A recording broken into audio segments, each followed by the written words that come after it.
अभी आपको बिल्कुल आप कंपटीशन की तैयारी कर रहे हैं, तो अब आपको जो सारी दिक्कतों का सामना करना पड़ रहा है, वो जो दिक्कतों की वजह बन रही है, वो दिक्कतों की जो वजह है, उनका जो कॉज है, वो आपका सिर्फ बेसिक है। भाई अगर फिजिक्स का बेसिक ठीक नहीं है तो अब आप परेशान हो जाएंगे, ठीक है ना। केमिस्ट्री का नहीं है तो आप परेशान हो जाएंगे, मैथ्स का नहीं है तो आप परेशान हो जाएंगे, और अगर उसका क्या कहते हैं इंग्लिश का नहीं है तो तब परेशान है। बेसिक का मतलब ये होता है कि हमारे साथ असली दिक्कतें क्या हुई हमारे कॉलेज, स्कूल और यूनिवर्सिटीज में। सबसे बड़ी दिक्कत ये हुई कि जहां हम पढ़ते थे वहां हमारे बेसिक्स को सीखने का जो स्ट्रगल होता है, एक संघर्ष होता है, क्योंकि बेसिक सीखने में स्ट्रगल करना पड़ता है, मेहनत करनी पड़ती है, लगातार आदमी को लगा रहना पड़ता है, जोश और खरोश के साथ, डिवोशन एंड डेडिकेशन के साथ इंसान को लगना पड़ता है। तो उसमें सबसे बड़ी दिक्कत क्या आई कि जो हमारा बेसिक तैयार हो रहा था, उस वक्त जाने और अनजाने में हमारे माँ बाप और हमारे टीचर्स कुछ गलतियां कर रहे थे। वो गलतियां क्या हुई वो मैं बताता हूँ। सबसे बड़ी गलती हमारे साथ ये हुई कि जो स्कूल के अंदर टीचर्स क्या गलती कर गया, टीचर्स यहाँ गलती कर गया, माँ बाप ने भी। जब हमने देखा कि हम बेसिक्स की तैयारी के अंदर स्ट्रगल कर रहे हैं और स्ट्रगल करने के बाद हम थकते हैं, हारते हैं, बेचैनी होती है, हम थोड़ा सा घबरा जाते हैं, तो माँ बाप बेचारे मोहब्बत में आके कहते हैं अच्छा टेंशन मत कर, तुझे बेसिक जो तैयार करना था, जो सब सारा पढ़ना है तुझे, सारा ना पढ़, हम तेरे टीचर से इंपॉर्टेंट पूछवा देंगे, तू 5-4 क्वेश्चन वो तैयार कर लेना, तेरा काम हो जाएगा, है ना। तो आप बेसिक की तैयारी में लगे हुए थे, आपको घबराहट हो रही थी, झटपटाहट हो रही थी, आप परेशान हो रहे थे, आप में दिक्कतें बन रही थी, आप हो सकता है कि थोड़ी देर के लिए डिप्रेशन में भी जा रहे हो, क्योंकि देख के यार इतना सारा है। अच्छा माँ बाप मोहब्बत में रहे हुए, बच्चे को टाइम लग रहा है, ये ऐसा हो रहा है, तो क्या हुआ टीचर, अच्छा टीचर क्या हुआ, टीचर से जब बात हुई कि बच्चा ऐसा हो रहा है वैसा हो रहा है, तो टीचर ने भी क्या कहा, बेटे घबराओ मत, हम आपको कुछ इंपॉर्टेंट क्वेश्चंस बता देंगे।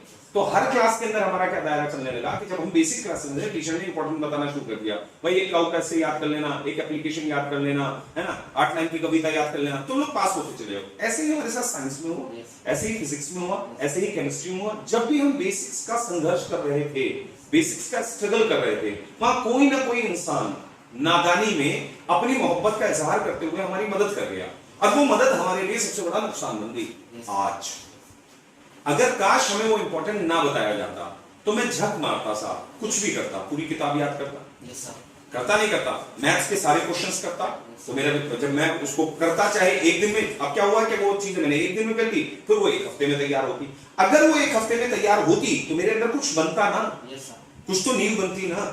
फिजिक्स में करता उसमें भी नींव बनती, केमिस्ट्री में करता उसमें भी नींव बनती। तो मैं जब बेसिक का स्ट्रगल करता, और उस स्ट्रगल में अगर घर वाले मुझे पॉजिटिव सपोर्ट दे देते, अब क्या करती, नेगेटिव सपोर्ट दे दी, मेरी हेल्प करी लेकिन नेगेटिव हेल्प कर दी। नेगेटिव हेल्प में क्या हुआ कि उन्होंने आपकी मदद कर दी। उस मदद से ये हुआ कि याद रखिएगा, जब भी आप बेसिक का स्ट्रगल कर रहे होते हो, ठीक है, तो बेसिक का स्ट्रगल आपके अंदर उड़ान के ऐसे पर पैदा करता है कि जिससे आप आसमानों से ऊंची उड़ान भी भर सकते हैं, लेकिन वो दिखाई नहीं देते,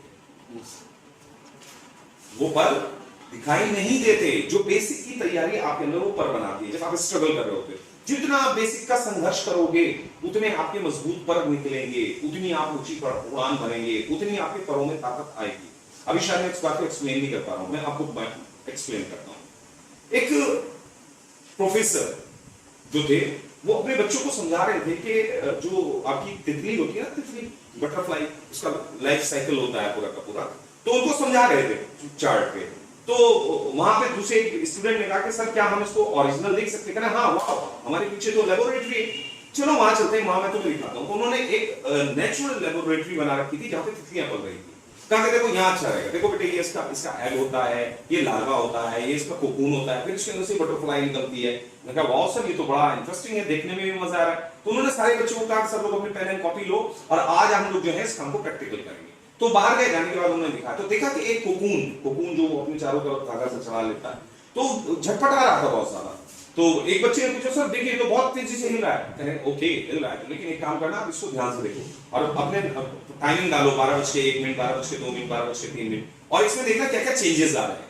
वो चेंजेस तुम लिखते रहना। तो तुम्हारा आज का प्रोजेक्ट यही है, इस पे करना है। और देखो मैं जा रहा हूँ, आधे घंटे के बाद आऊंगा, और कोई भी बच्चा याद रखना कि कोई भी इसको टच नहीं करेगा, कोई भी इसको छुएगा नहीं।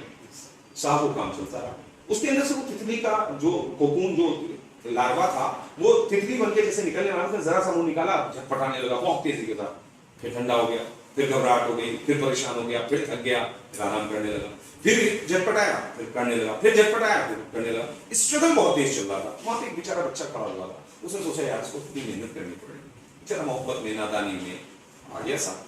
आने के बाद उसने क्या किया कि उसके ऊपर से वो झिल्ली जो थी उसने धीरे धीरे वो झिल्ली चुटकी से पकड़ के वो हटा दी। हटाने के बाद वो उसके अंदर से आराम से बाहर निकली और निकलने के बाद अपना घूमना फिरना शुरू कर दिया। इतने में प्रोफेसर आ गए, उसने अपनी रिपोर्ट में भी ये लिखा कि साहब ये देखिए कि ऐसे निकली, इतने बजे ये हुआ, फिर ऐसे ये बाहर निकले, घूमना शुरू कर दिया। रिपोर्ट पढ़ी तो प्रोफेसर ताज्जुब में, उसने कहा ये कैसे हो सकता है भाई, इसको तो निकलने के बाद उड़ना था। कहे सर आप ये कह रहे थे कि उड़ेगी, ये तो उड़ नहीं रही, ये तो तैर रही है, ये तो डालियों के ऊपर चल रही है, ये तो उड़ तो रही नहीं। उन्होंने कहा वाह। अब उन्होंने सोचा करें एक बात बताओ, उसको टच किसने किया था?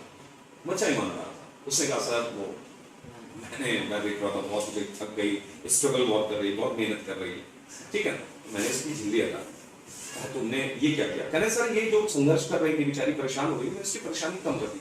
कहा नहीं बेटा, तुमने इसकी संघर्ष की परेशानी कम करके इससे उड़ने की ताकत छीन ली। सर ये कैसे हो गया, उड़ने की ताकत कैसे छीन ली?